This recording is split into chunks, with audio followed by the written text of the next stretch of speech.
하나님께는 여러 가지 속성이 있어요. 그래서 명칭, 치료하시는 하나님, 은혜의 하나님, 사랑의 하나님, 우리가 많은 것으로 수식어를 붙여서 하나님을 표현합니다. 오늘은 두 가지를 볼 건데, 하나는 하나님께는 공의라는 속성이 있습니다. 그리고 긍휼이라는 속성이 있어요. 공의라는 속성은 뭘까요? 공의라는 것은 선과 악을 정확하게 구분해서 착한 것에는 상을 주고 악한 것에는 벌을 주는 공의, 그것이 하나님의 속성 중에 하나입니다. 그 공의라는 속성 때문에 생긴 것이 선악과예요. 에덴 동산에 선악과가 있었죠. 그래서 선과 악을 알게 하는 나무다, 이렇게 이야기를 합니다. 그 공의라는 속성과 긍휼이라는 속성을 하나님은 다 가지고 계시는데, 오늘 말씀을 보면 긍휼을 행하지 아니하는 자에게는 긍휼 없는 심판이 있으리라.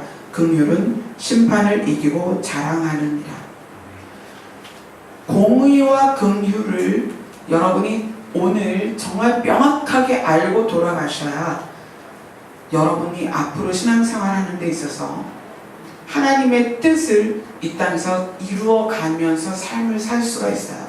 자, 하나님께서는 공의의 하나님이십니다. 하나님의 성품 중에 이 공의가 빠지면 악한 자나 선한 자나 구분이 없게 돼요. 그래서 공의는 반드시 필요합니다.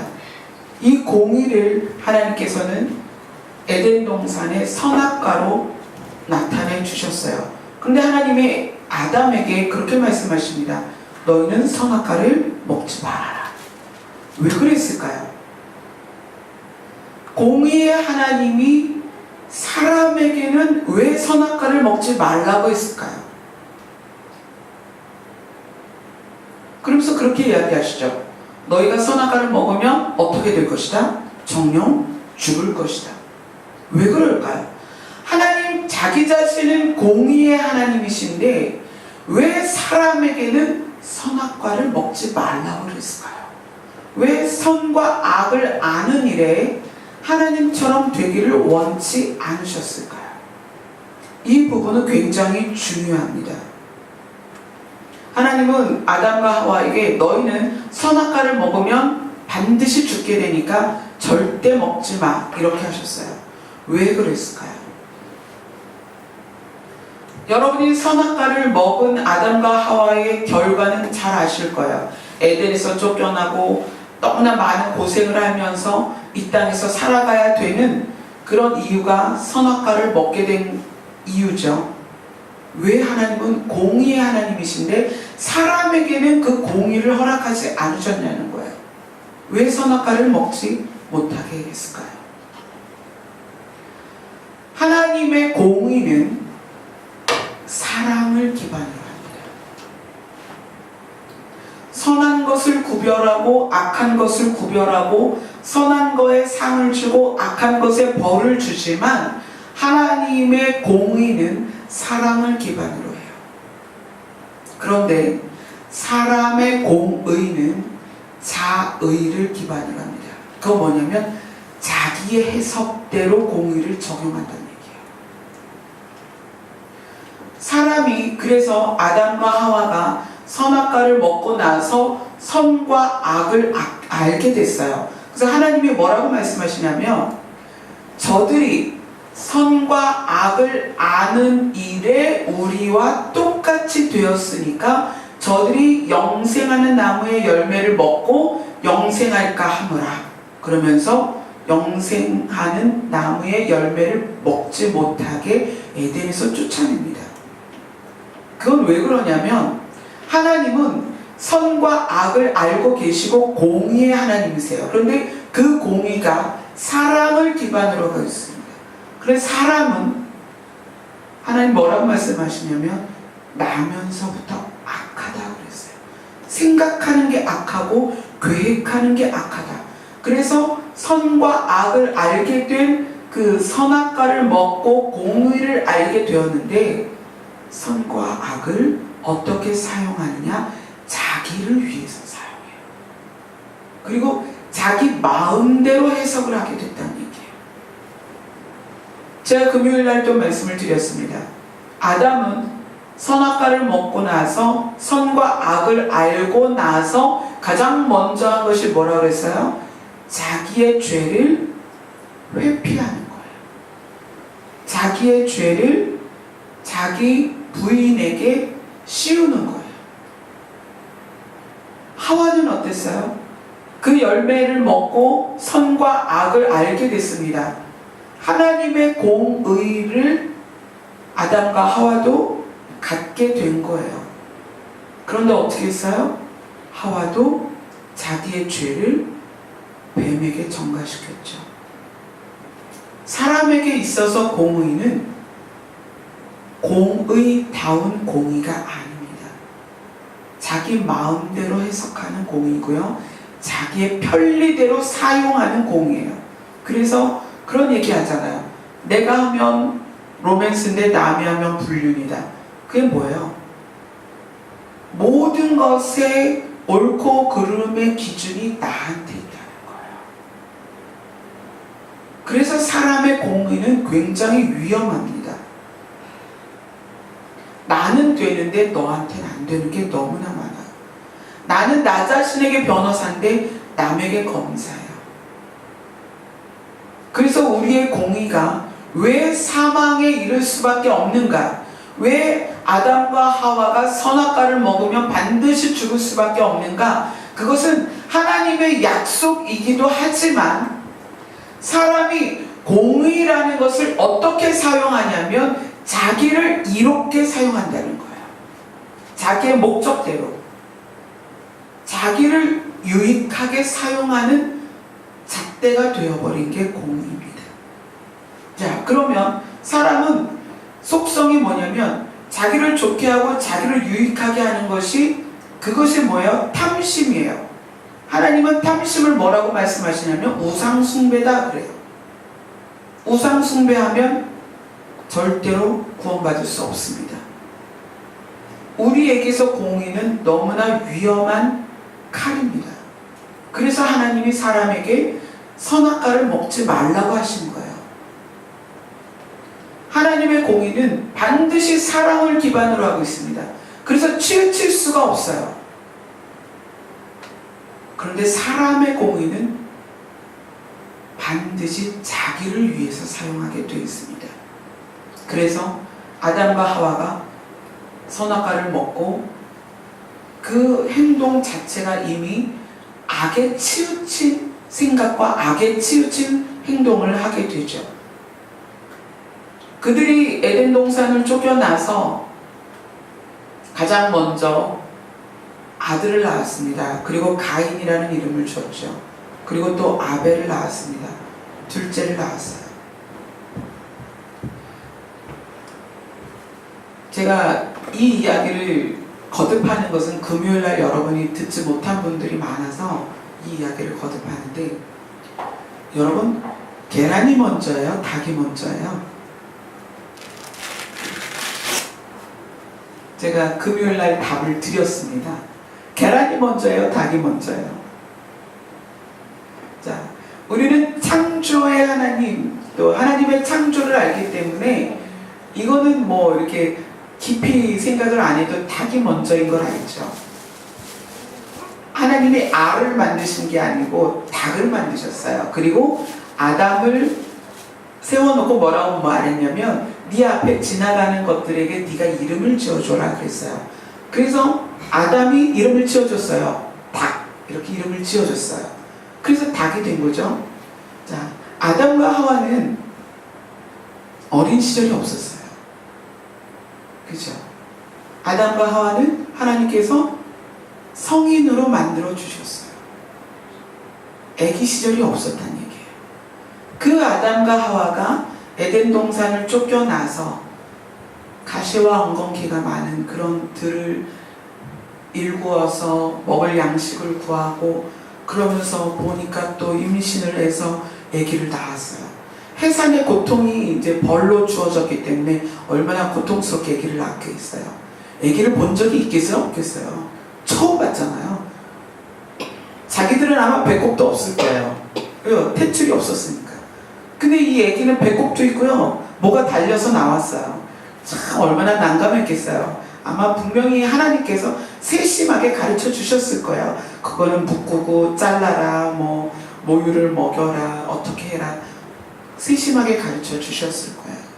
그런데 어린 시절이 없었던 아담과 하와가 가인을 키우면서 아벨을 키우면서 그들의 공의를 어떻게 적용했겠느냐는 거예요. 아이의 잘잘못을 어떻게 적용을 했을까요? 가인이 아벨을 죽일 때 그 이유를 한번 가만히 생각해 보세요. 아버지와 똑 닮았어요, 가인이 제사를 드렸는데 하나님이 그 제사를 안 받으셨고요. 아벨이 제사를 드렸는데 하나님이 아벨의 제사를 받으셨어요. 그랬더니 가인이 아벨 때문이야, 이렇게 생각한 거예요. 내 제사를 하나님이 안 받으신 건 아벨 때문이야. 그래서 어떻게 했어요? 들판으로 아벨을 불러내요. 그러니까 의도적이고 계획적인 살인이에요. 우발적인 살인은 형량이 좀 감량이 되는데 이건 계획적인 살인인 거예요. 아벨을 불러내죠. 들판으로. 아무도 없는 곳으로 불러내서 돌로 쳐서 죽입니다. 그때 가인의 심리가 뭐냐면 너 때문에 하나님이 내 제사를 안 받아주셨어, 이거예요. 너만 없으면 될 것 같아. 이게 가인이 가지고 있던 공의입니다. 뭐예요? 자기를 위한 해석이라는 얘기예요. 아담이 선악과를 먹고 선과 악을 알면서 공의를 알게 됐습니다. 그런데 아담은 그 선과 악을 아는 일에서 자기를 위해 해석을 했단 말이에요. 얘 때문에, 하와 때문에 제가 선악과를 먹었습니다. 하와는 공의를 어떻게 적용했습니까? 뱀 때문에 제가 선악과를 먹었습니다. 이렇게 적용이 되는 거예요. 그러니까 가인을 키우면서 아벨을 키우면서 그 모습이 그대로 자녀들에게 반영이 됐습니다. 부모가 계속 그렇게 원망했을 거 아니에요. 당신 때문에 내가 에덴에서 쫓겨났어. 에덴에 있었으면 얼마나 풍성한 열매가 있고 얼마나 아름다운 열매가 있었을 텐데 내가 당신 때문에 선악과를 먹고 에덴에서 쫓겨났어. 자, 하와는 뭐라고 그랬겠어요? 내가 뱀만 아니었으면 선악과를 안 먹었을 텐데 내가 뱀 때문에 선악과를 먹고 이 해산의 고통을 당하고 아이를 키워야 되는 이 고통을 당하고 그러면서 늘 누군가를 원망하는 가인, 그 부모의 모습을 보고 가인은 그 습성을 그대로 물려받은 거예요. 그래서 제사, 하나님과의 관계가 어긋난 그 삶에서의 제사를 아벨을 탓했다는 거예요. 그것이 인간의 공의입니다. 사랑을 기반으로 하는 하나님의 공의와 나를 유익하게 하는 인간의 공의는 너무나 달라요. 그래서 하나님은 아담과 하와에게 선악을 먹지 말라는 거예요. 너희가 그것을 먹으면 정령 죽으리라. 왜요? 선과 악을 알게 되면 사람은 자기를 위해서 그 공의를 사용합니다. 그게 뭐예요? 자기중심적인 삶이라는 거예요. 악한 겁니다. 세상의 규칙도 보세요. 어느 나라는 이런 법을, 어느 나라는 이런 법을.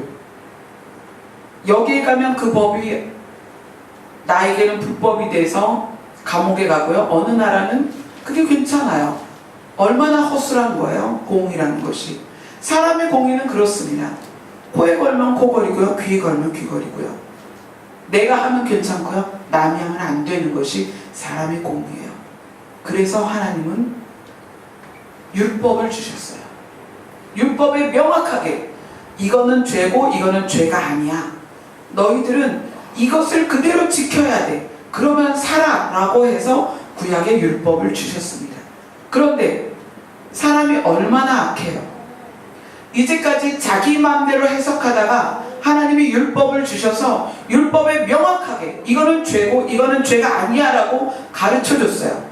그랬더니 사람이 얼마나 악하고 얼마나 악한 거에 지혜로운지 이렇게 하는 거예요.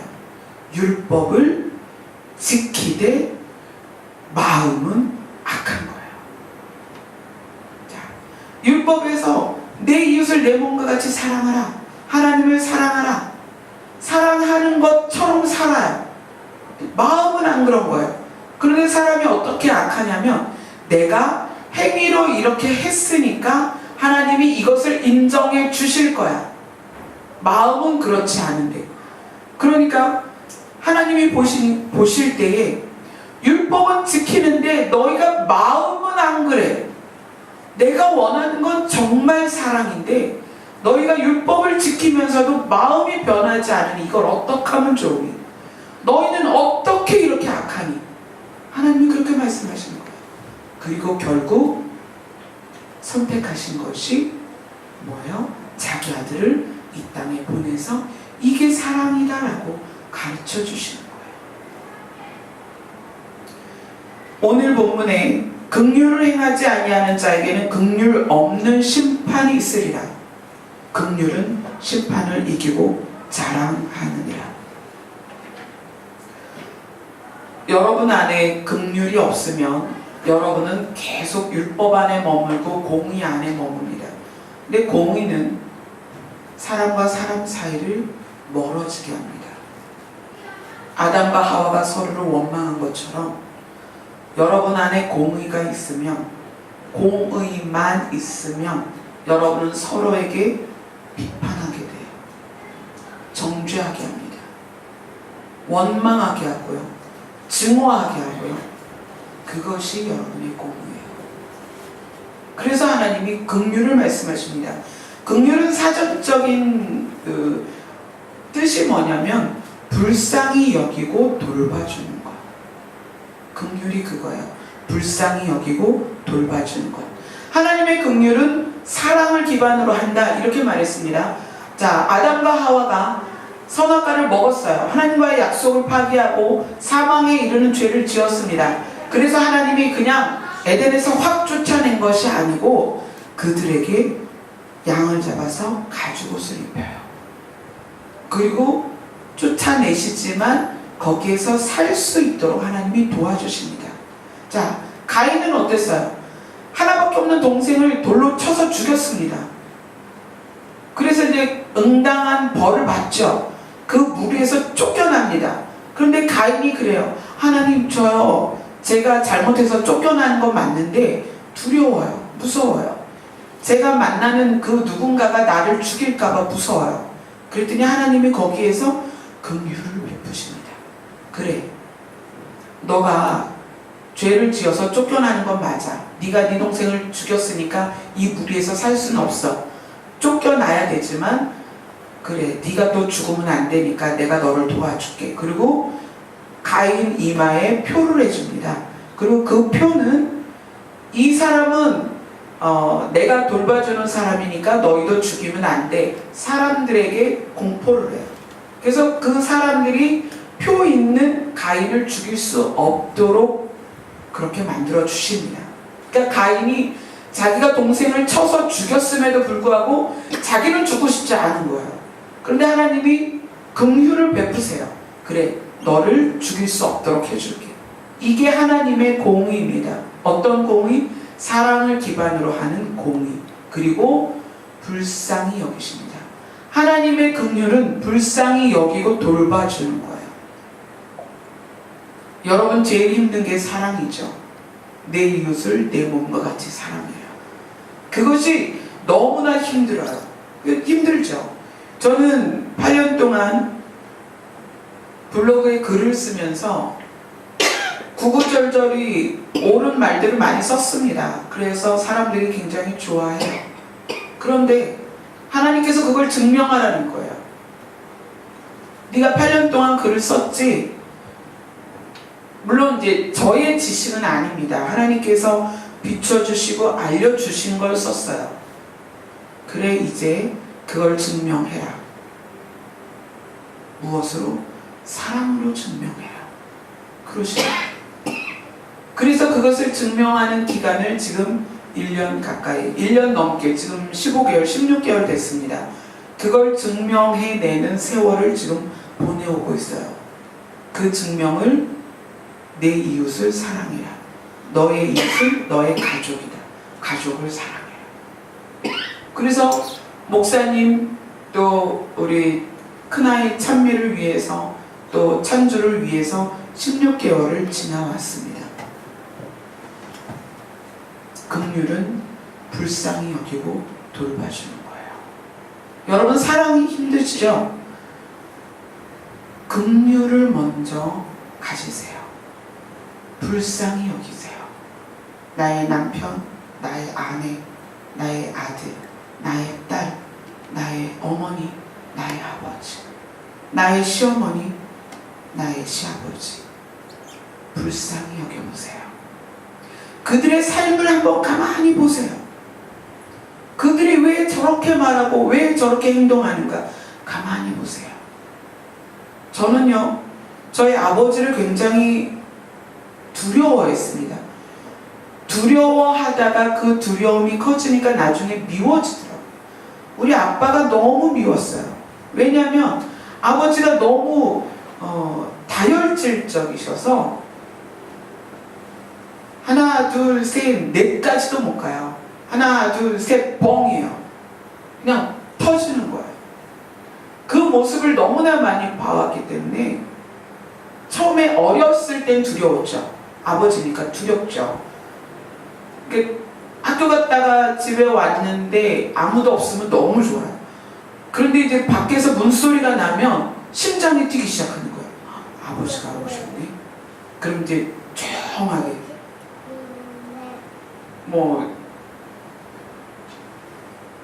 막 이렇게 충격적인 영상들 있잖아요.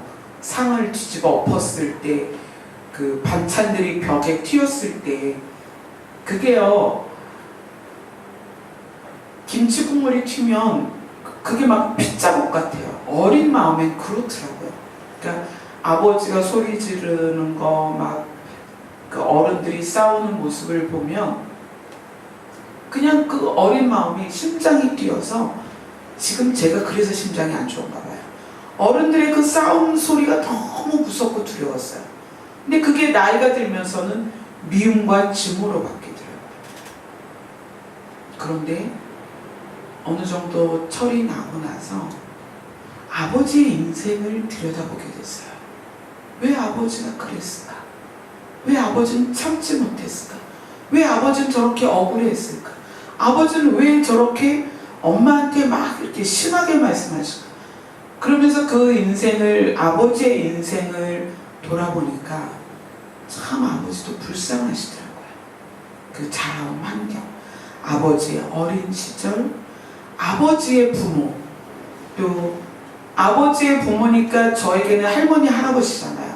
근데 할머니와 할아버지의 성품으로 인하여 만들어진 아버지의 상처들, 할머니가 저희 아버지를 양육하는 방식에 있어서 아버지가 받을 수밖에 없었던 상처들, 그러니까 그런 것들이 하나하나 이해가 되니까 아버지가 불쌍한 거예요. 지금은 아버지가 그렇게 불쌍할 수가 없어요. 아버지의 하얀 머리, 아버지의 그 움츠러든 어깨가 그렇게 불쌍하고요. 그럴 수밖에 없는 삶을 살면서 당신도 얼마나 괴로웠을까? 당신도 얼마나 고통스러웠을까를 생각하면 그렇게 불쌍할 수가 없어요. 여러분, 당신의 여러분 자신의 삶 말고요, 가족들을 한번 돌아보세요. 아내, 남편, 자녀, 부모, 또 우리 주변, 우리 교회 공동체 한 사람 한 사람. 왜 저 사람은 저럴 수밖에 없었을까? 그걸 보고 나면 불쌍해요. 한 사람 한 사람 보면 정말 불쌍해요. 저 사람은 저럴 수밖에 없구나. 그럴 때 비로소 우리 안에 그를 향해서 눈빛이 바뀌는 거예요. 성경에 보면 너희는 흘기는 눈을 갖지 말아라 그래요. 여러분 왜 흘길까요? 왜 눈을 째려서 볼까요? 여러분 안에 있는 공의가 그 사람을 판단했기 때문이에요. 쟤는 왜 저래?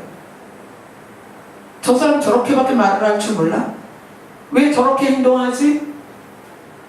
우리 안에 있는 공의가 그 사람을 그렇게 보는 거예요. 우리의 공의는 사랑을 기반으로 하지 않습니다. 자기중심적이에요. 자기 판단을 기준으로 하고 있습니다. 그래서 눈을 흘기고 그래서 째려보는 거예요. 그런데 하나님은 말씀을 통해서 그러지 말라는 거예요. 째려보고 흘기지 말라는 거예요. 그러기 위해서는 여러분 사람을 보는 방법을 바꾸세요. 지금 당장 그 사람의 표현하는 모습, 행동하는 모습을 보지 말고 그 사람이 왜 그렇게 행동하고 왜 그렇게 표현하는지를 깊이 살피세요. 쉽게 판단하지 마세요. 쉽게 정죄하지 마세요. 왜 그가 그렇게 행동하고 말하는지를 깊이 들여다보세요. 그러면 어떤 사람이고 100이면 100 그렇게 말하고 그렇게 행동할 수밖에 없는 이유가 그 안에 있습니다. 그걸 발견하세요. 그리고 그 사람을 불쌍히 여기세요. 그러면 여러분의 눈빛이 바뀝니다. 그리고 여러분의 행동이 바뀝니다. 긍휼은 마음에 머물러 있는 게 아닙니다. 어떻게 하는 거예요? 불쌍히 여겨서 내가 그에게 뭔가 행동하는 것까지가 긍휼입니다. 예수님의 사역을 보면 예수님의 사역 중에 그런 말이 나와요. 그를 민망히 여기사. 민망히 여기다는 말이 불쌍히 여긴다는 말이에요. 그리고 예수님이 그 말씀을 굉장히 말씀을 많이 하세요. 누구를 불쌍히 여기고 누구를 불쌍히 여겨서. 그게 예수님의 긍휼입니다. 하나님의 긍휼이에요. 이 긍휼이 여러분에게 적용이 됐기 때문에 여러분이 지금 이 자리에 앉아 있는 거예요. 만약에 여러분에게 긍휼 없는 공의만, 사랑 없는 공의만 여러분에게 적용이 됐다면 우리 누가 구원받을 수 있을까요? 여러분 수없이 얼마나 많은 살인을 했어요. 예수님이 그러시죠. 미워하는 자마다 살인하는 것이다. 여러분 얼마나 많이 살인했습니까? 기네스북에 올라있는 살인마보다 더 많이 살인했을 거래요. 우리의 본질을 가지고 어떻게 여러분이 구원받을 거라고 생각하십니까? 늘 나를 위해서 살고 늘 나를 만족시키며 살고 늘 나를 기쁘게 사는 여러분을 왜 하나님이 구원하셔야 되는 거예요?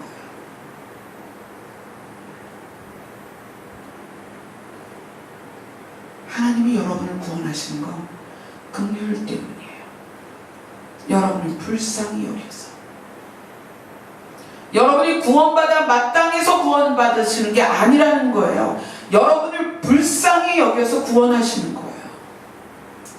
그 긍휼을 우리가 받았기 때문에 우리가 우리의 삶 가운데서 긍휼을 드러내고 나타내고 삶으로 살아야 된다는 거예요. 그래서 오늘 말씀이 뭐냐면 긍휼을 행하지 아니하는 자에게는 긍휼 없는 심판이 있으리라. 긍휼은 심판을 이기고 자랑하느니라. 하나님의 긍휼은 구체적이고 반드시 행동이 수반이 됩니다. 예수님은 병자를 고치셨고 약한 자들을 위로하셨어요. 위로가 뭐예요? 행동이에요. 긍휼은 행동이 있어야 됩니다. 하나님의 긍휼은 무엇이에요? 자기 아들을 십자가에 못 박아서 우리를 살리신 거죠. 하나님의 긍휼도 행함이 있는 긍휼이었습니다. 여러분의 긍휼은 어떻게 나타날까요? 생각해 보세요. 저는 멀리도 아니에요. 저는 하나님께서 사랑을 깨우치는 방법으로 가족을 사용하셨어요. 남편을 통해서, 딸을 통해서 그 아픈 과정을 함께 하면서 사랑을 배우게 하셨습니다. 솔직하게 고백하건대 이 과정을 지나기 전과 후는 전혀 다릅니다. 저는 이 과정을 지나기 전에, 남편이 아프기 전에, 딸이 아프기 전에 저는 진짜 사랑을 몰랐던 것 같아요. 오래 참는 게 뭔지 몰랐던 것 같아요. 사랑은, 성경에서 뭐라고 그러죠? 사랑은 가장 먼저 오래 참고. 저의 예전에 오래 참음은 억지로 참는 거였어요. 그건 오래 참는 게 아니라 억누르는 거였어요. 분노가 있는데 억누르고요. 미운데 드러내지 않고요. 원망스러운데 나타내지 않는 그런 거였어요. 그리고 저는 그것을 사랑한다고 생각했어요. 하지만 남편이 아프면서 죽어가는 모습을 지켜보면서, 그 곁을 지키면서, 남편의 쏟아내는 피를 받아내면서, 남편의 하혈을 받아내면서, 또 우리 찬미를 지금 15개월, 16개월을 돌봐오면서 제가 얼마나 거짓된 사랑이었는지를 깨달았습니다. 저의 오래 참음은 억누르는 거였지 기다려주고 포용하는 사랑이 아니었던 거예요.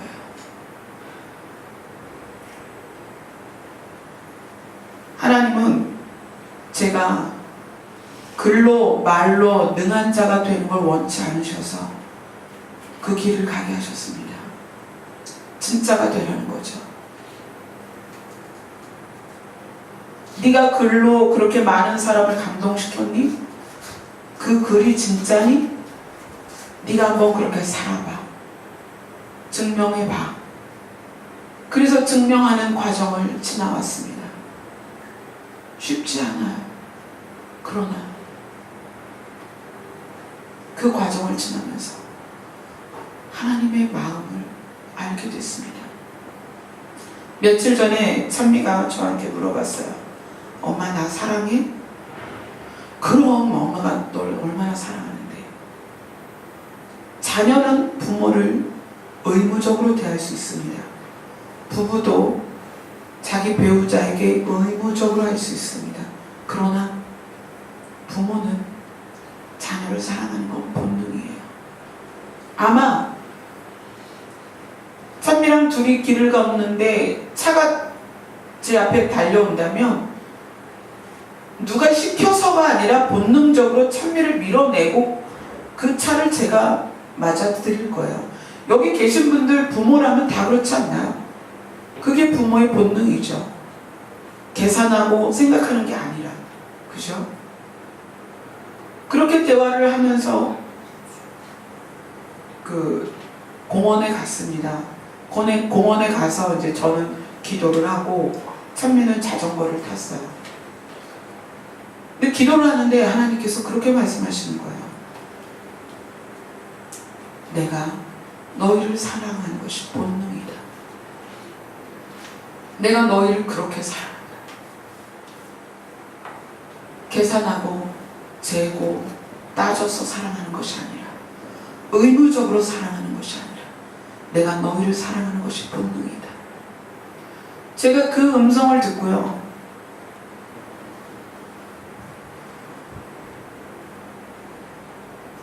왜요? 왜 하나님이 우리를 그렇게 사랑하시죠? 그냥 진흙으로 빚어서 만들어낸 피조물인 우리를 왜 하나님이 그렇게 사랑하시죠? 그리고 제가 찬미한테 그랬어요. 찬미야, 하나님이 우리를 사랑하시는 게 본능이래. 우리가 뭔데? 우리는 악하고 우리는 나를 위해서 나를 즐겁게 살려고 이 땅에서 돈도 모으고 재산도 모으고 공부도 하고 지위도 높여가면서 나를 위해 발버둥 치며 사는데 왜 하나님은 나를 사랑하실까? 하나님은 본능적으로 우리를 사랑하실까? 여러분, 뭘 잘해서 하나님에게 사랑을 받나요?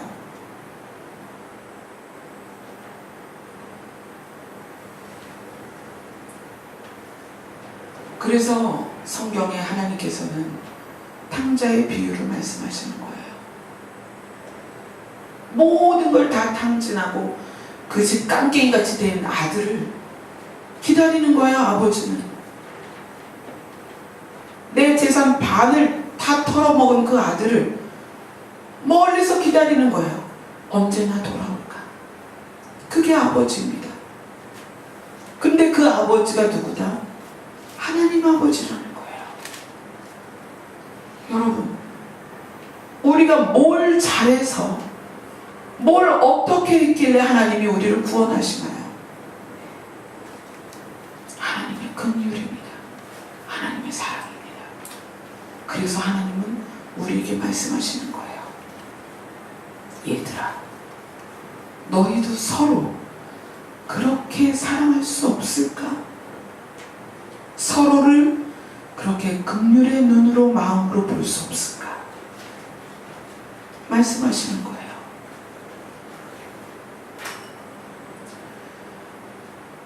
오늘 본문을 같이 한번 읽겠습니다. 야고보서 2장 13절입니다. 같이 읽겠습니다. 시작. 긍휼을 행하지 아니하는 자에게는 긍휼 없는 심판이 있으리라. 긍휼은 심판을 이기고 자랑하느니라. 여러분들에게 부탁드리겠습니다. 주변에 누구를 대하든지 그를 정죄하거나 비판하거나 내가 가지고 있는 기준으로 심판하지 마세요. 그리고